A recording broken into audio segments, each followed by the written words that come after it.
Nos encontramos con Marcelo Mitchell. Buenas tardes, Marcelo. Hola, Mitchell. ¿cómo estás? También uno de los primeros peregrinos en Vía Luján.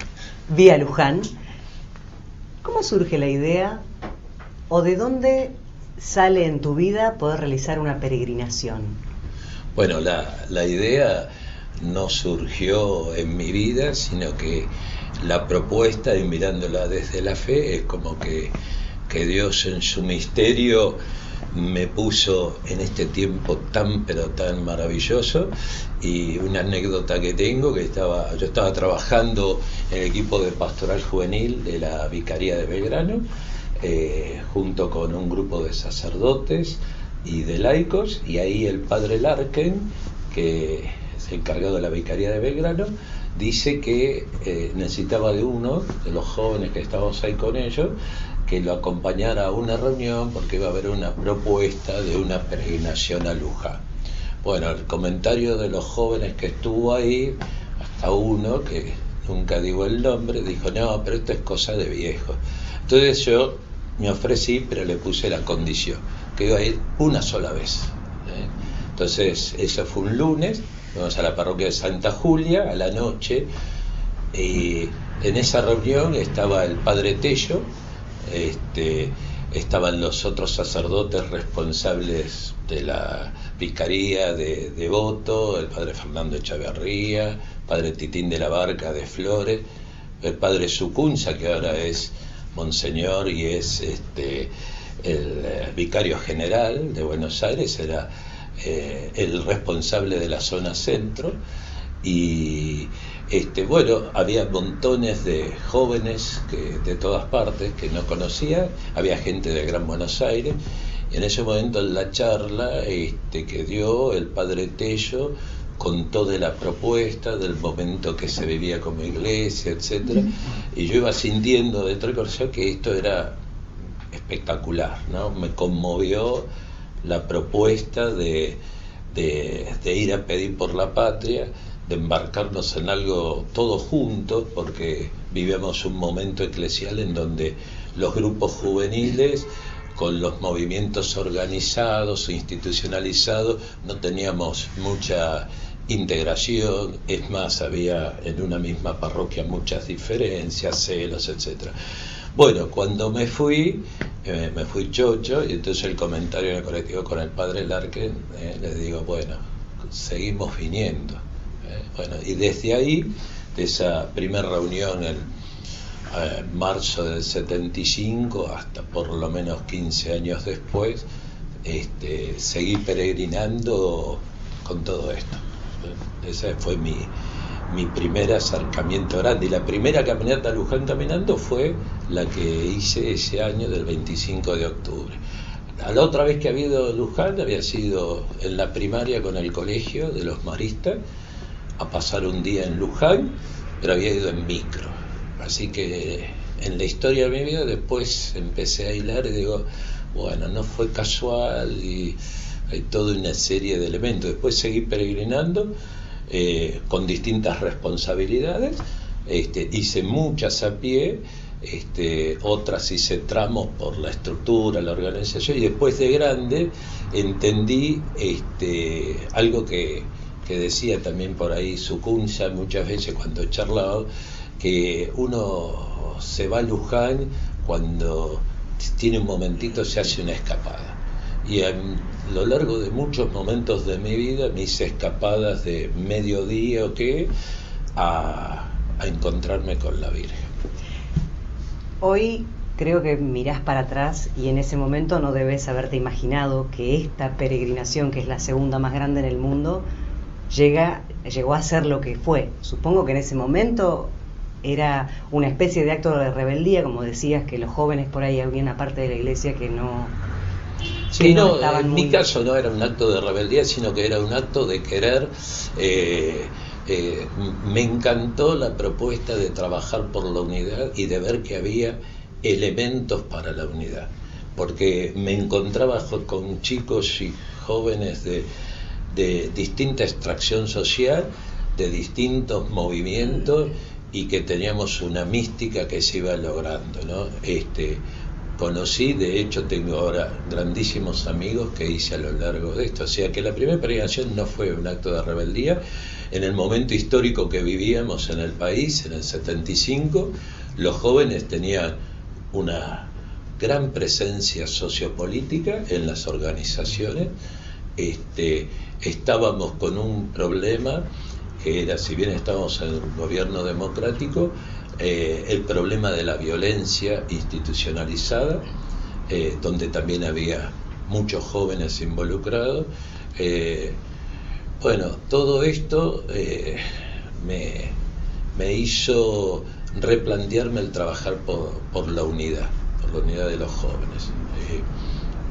Confluyó esta gran propuesta de aprender también de nuestro pueblo, que eso era lo que nos descubrí en la primera peregrinación, que el pueblo peregrina y peregrina a pedir, a dar gracias, a ofrecer, a ponerse bajo el manto protector de la Virgen. Así que no fue para nada un acto de rebeldía. Creo sí, y en ello cito me acuerdo de José Ignacio López, periodista y que luego fuera vocero del presidente Alfonsín, que él escribió unos pocos días después de la peregrinación del 25 de octubre un artículo en el diario, en ese momento La Opinión, que decía: un nuevo movimiento surge en la Iglesia, y hacía preguntas y decía: ¿qué es esto que convoca a tantos jóvenes que ni siquiera las organizaciones políticas lo pueden hacer? La fe es lo que mueve. Y él dejó intuir de que algo se estaba organizando, y había algo que se estaba organizando, que era la Navidad, y después de la Navidad apareció la primera Semana Santa con carteles que coincidió con pocos días después del 24 de marzo del 76, con un lema que fue profético, porque decía: Dios nunca abandona, vive en la esperanza de su pueblo, la juventud invita a rezar. Lo que fue después la preparación con las vigilias de Pentecostés. La primera vigilia fue impresionante y creo que también me marcó. Llovía torrencialmente, colegio marianista, y el padre Tello en un momento, eso a las 3 de la mañana por ahí, hablándole a los jóvenes, les decía que venían momentos muy difíciles para nuestra patria, que sin duda iba a correr mucha sangre, y que muchos jóvenes iban a terminar con su vida. Esto nos impactó. Yo cuento, ¿no?, que estando esa noche ahí en la vigilia, compartí con un seminarista que después fue asesinado en San Patricio. ¿Vos tenías cuántos años? 20. 20. Y ese seminarista, Emilio Barlet, bueno, volvíamos comentando la vuelta a la vigilia y decía: ¿qué habrás querido decir Tello con esto? Un mes exacto después es asesinado con toda la comunidad palotina. Bueno, así hubo, toda la historia la conocemos, ¿no? Pero la fuerza,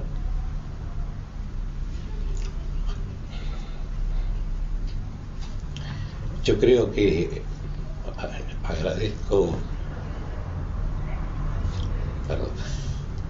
agradezco muchísimo a Dios, porque todos estos años de peregrinación nos fue mostrando. El lema del 76 fue: los hermanos sean unidos, y por primera vez con los colores celeste y blanco.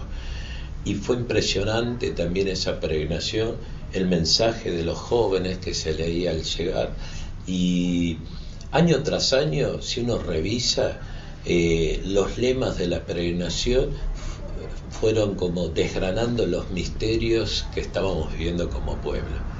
Peregrinamos en las Malvinas, peregrinamos durante todos los momentos difíciles, la vuelta a la democracia. Yo creo que si uno recorría, y lo que sembró en los corazones, a mí me dio muchísimos amigos, amigas.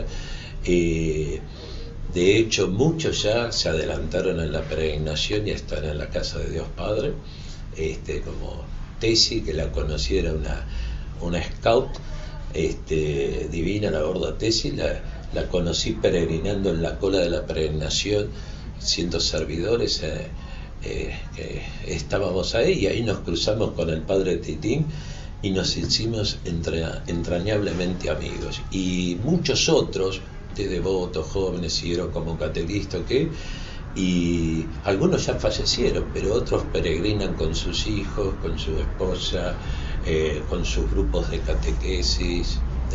Hemos visto florecer, por ejemplo, la experiencia del Buen Viaje hace años con el tema de los adictos, surgieron canciones. El Tiempo de América, para la primera en el 75, justo la hizo Rulli Canali, que en ese momento era un dirigente joven como cualquiera de nosotros, que tampoco ni pensaba ser cura, y escribió una canción que marca que queríamos estar presentes en la historia también los jóvenes, ¿no? Qué sé yo, recuerdo después La Dulce Doncella, cómo salió como canto del leitmotiv dentro de la peregrinación, El Nuevo Sol cuando fue la venida de Juan Pablo en el 87, la ida a Luján cuando vino Juan Pablo. Creo que marcó muchísimo y marcó a la Iglesia. Ahí hay como un hacer memoria. Creo que nosotros supimos decir sí en un momento muy particular de la historia de Dios. Otros, me acuerdo de una charla para dirigentes que cuestionaban por ahí al padre Tello diciendo que queríamos más compromiso, ¿cómo nos íbamos a dedicar a anunciar solo el Evangelio? Y el padre Tello ahí en marzo del 76 dijo, si predicamos el Evangelio nos van a perseguir y todo, y él estaba hablando del fervor de la evangelización. Recuerden que veníamos del Evangelio Nuncianti, de evangelizar la cultura, llegar a todo. Bueno, y el padre Tello cuando le cuestionaron, pero ¿no le parece que habría que comprometerse un poco más? Y él le contestó a uno también de los jóvenes, y yo les aseguro que si anunciamos los valores del Evangelio, y ahora me acuerdo bien la frase, va a ser como caminar por el filo de una navaja, nos van a pegar de izquierda y de derecha, ¿no? Y fue así. Predicar el Evangelio tiene sus consecuencias. Y una cosa que estaba leyendo cuando venía es el origen. Fueron como tres vertientes, ¿no? Por el 69 ya peregrinaban las villas, pero no caminaban todos los sacerdotes en entonces que estaban con el movimiento villero, el padre Mujica, el padre Ricciardelli, etcétera, Goñi. Bueno, y otros sacerdotes, yo no conocía, por el 69 todavía estaba en el secundario, pero que peregrinaban a Luján en la altura de noviembre con la gente de la villa, los fieles de la villa. Estando en Los Toldos, donde está Mamerto Menapache, en un retiro, el padre Tello les preguntó a los sacerdotes qué era lo que más les gustaba hacer a nuestro pueblo.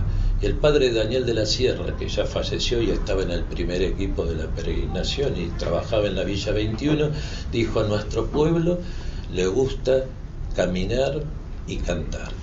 Entonces, el padre Tello, eso fue a finales del 74, por lo que pude investigar. Y a principios a fines del 74 también, en el Gran Buenos Aires, con los cursillos de cristiandad que había y la gente de la Acción Católica de Lomas, que en una charla, rescata a uno de los que estuvo ahí, el padre Tello dijo: ¿qué pensarían ustedes de hacer una peregrinación a Luján? Y poco tiempo después lo repite acá en Devoto, en una escuelita de dirigentes. De esa confluencia fue cuando él después a estos sacerdotes y a los grupos de sacerdotes que se reunían con él los lunes, les hizo la propuesta de caminar a Luján.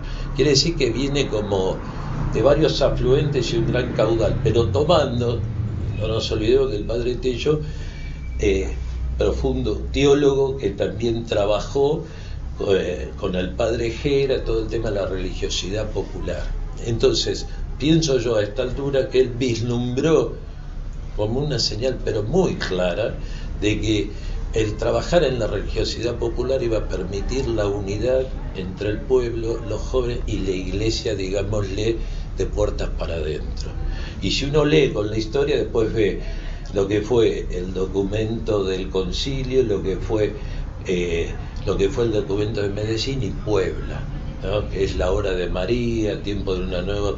Por eso, cuando salió el documento de Puebla, estábamos en una de las vigilias y decíamos, esto es la experiencia que estamos haciendo acá, de integrarnos en la religiosidad popular, ¿eh? Porque cuando estábamos iniciando la pastoral juvenil, los jóvenes veíamos las cosas de la expresión de religiosidad popular como no muy para nosotros. Pero bueno, eso es lo que más o menos la experiencia, En el año 2004 editaste un libro. Sí. Todas estas experiencias están volcadas en ese libro. ¿Qué es lo que se va a encontrar el lector? No, ese libro, en realidad, la propuesta me la hizo Carlos Gali, que es un teólogo, sacerdote de Buenos Aires, que quería, como era la peregrinación número 30, dejar algo. Y me invitaba a hacer un comentario. Entonces yo le dije que sí, y cuando me puse a pensar, entré a escribir cosas y empecé a llamar a mucha gente, algunos también aportaron, otros no, qué sé yo. Y el objetivo nuestro era hacer una memoria para que esto, no para decir qué bueno que fue esto, sino para que de la memoria sepamos avanzar. Y la sobrina del padre Carlos Gali, Graciela Dotro, tenía 2 años en la primera peregrinación y como tesis para recibirse de socióloga hizo un análisis sociológico de la peregrinación. Así que nos juntamos 3 con distintas perspectivas. Carlitos, cómo lo vivió como seminarista, incluso estuvo en el primer grupo de pastoral juvenil en Belgrano, y esta licenciada Graciela Dotro, y a mí que me había tocado estar en toda la parte organizativa. Así que... Durante todos estos años, supongo que habrás visto muchos actos de fe. ¿Recordás uno en particular que te haya marcado o que te haya quedado en la memoria así, automática? Muchos. Sin duda la de la peregrinación. La primera me marcó, pero por el espíritu de la preparación y todo, la segunda fue impresionante, porque el lema, estábamos en el 76 y me sentía en serio que estábamos poniendo un anuncio en un momento muy difícil, donde trabajar en la organización no era sencillo, ¿no? Reunirse hasta altas horas, visitar colegios, llevar audiovisuales. Sí, más de 2 personas caminando afuera juntas. O sea. Pero después las otras experiencias creo que marcaría otra impresionante que además surgió con todo esto, que fue lo de las Malvinas. Cuando se hicieron el recital en obras, que hubo grupos de rezadores que caímos con la Virgen de Luján, y la gente pedía que rezáramos por la paz. La vigilia con Juan Pablo II sin duda fue impresionante. El Papa que quería, en el 82, la visita de Juan Pablo a Luján creo que fue una de las cosas más grandes. No se puede comparar, fueron momentos distintos, ¿no? Pero la venida del Papa ya en democracia, con la alegría y el poder hablar libremente, fue la 9 de julio una cosa imponente. Y una de las cosas que yo veo es que en todo este proceso que nos tocó a nosotros, fuimos descubriendo nuevas facetas dentro de la peregrinación. Porque antes hacíamos la organización, la estructura, los cuadernillos para los autos de sonido. Después salió, pero la gente que va adelante, algo que por ahí sostiene Titín, como el grupo que no es estructurado, que va primero, el grupo de iglesia, ¿no? Como veíamos que cómo no íbamos a estar presentes en medio de nuestro pueblo. Así salieron los grupos de rezadores. El cardenal actual, Poli, me ayudó junto con otros, estaba en el seminario él, hicimos un decálogo para ser rezador de la Virgen toda la vida. Y por ejemplo ahora, viendo que en Luján soy de la Virgen no más, lo que planteé con el Negro Manuel y todo, eso que por ejemplo yo pienso, escribimos ideas y pusimos cosas, veo que a lo largo de la vida, ahora que por ahí uno no peregrina de esa manera, sigue siendo rezador de la Virgen en otra situación, con los que están mis alumnos, familia, gente que está sola. Salió después los curas bendiciendo en el puente, ¿sabes? Después la propuesta que fue saliendo, estaba viendo ahora, venía a bautizarte, son todas cosas, la atención, por ejemplo, antes, ver a los curas de blanco a la noche, y cómo nuestro pueblo busca estos signos visibles, cuando antes por ahí el cura iba de gino, pero el signo, o los laicos que estamos con Cáritas o juntando alimentos, yo creo que hay cosas que son, una anécdota de la primera peregrinación fue un heladero en bicicleta, íbamos por Rivadavia y el tipo iba vendiendo, entonces uno iba al costado porque los autos venían de contramano también, entonces se puso a charlar conmigo y fuimos charlando, se hicieron las 7 de la noche, llegamos a Merlo y el tipo seguía, y digo, ¿vos no eras que te volvías? Le pregunto, dice, no, lo que pasa que esto no me pasó nunca en la vida, yo sigo hasta Luján, y vino con nosotros pedaleando, y así hay infinidad. Necesito que me describas en 3 palabras nada más tus sensaciones desde que saliste hasta que llegaste a Luján. 3 palabras, por los estados que hayas pasado emocionalmente. Primero, incertidumbre, a dónde iba todo eso. Después alegría, Morón, cuando vi que nos recibían con las campanadas. Cuando entrábamos en Moreno, el canto era somos tu pueblo, Señor, somos tu pueblo, que vamos a Luján. Y después yo a Luján, si bien estaba en la organización, llegué muy tarde, porque llegamos con los últimos, a las 11, se había alargado a llover, así que, pero la alegría de saber que estábamos. Pero esa alegría fue inmensa, y la dimensión de lo que estábamos fue cuando llegué a Luján en el 76, a la mañana con el padre Tello, el padre Tití, me mostraron los diarios y me mostraron lo que era el signo exterior. Ellos titularon, me acuerdo del Esquiú, y la ciudad se vistió de celeste y blanco, pues están todos los carteles, habíamos sacado las obleas, los calcamonía vinieron después, pero papelitos mariposas para pegar, los colectivos, cada uno se ingeniaba con algo y había muchísimas cosas, ¿no? Bueno, ya te definí eso, pero por ahí esto de querer volver a Luján, yo en la actualidad verifico de que la madre nos espera y obra, y tengo la certeza de que sigue obrando muchísimo con estos jóvenes y con el Papa mismo. Estaba leyendo que el cardenal, que era Bergoglio, hizo un comentario sobre en el prólogo de ahí del día, decía más o menos 3 palabras, que era el caminar, la visita y el encuentro.